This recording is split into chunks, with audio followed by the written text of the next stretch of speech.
Recent political shifts are taking place in Manipur ahead of the Lok Sabha elections. Reliable sources suggested that National People's Party NPP MLAs from Manipur are considering merging with the state BJP. Notably, Thongam Shanti Singh, the working president on MLA of NPP, has been spotted at the BJP Manipur office along with other BJP MLAs.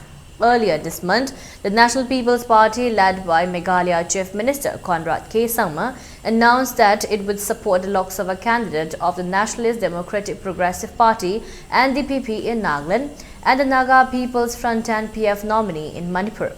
The NPP would also support NPF candidate Kachui Timothy Jamik in the outer Manipur seat, Sangma told the media.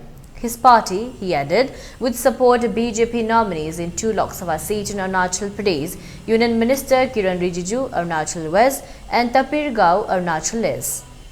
The NPF fielded Mr. Jamik, replacing its sitting MP Lorho as professor. The NPP, NPF and NDPP are the allies of the BJP-led National Democratic Alliance (NDA).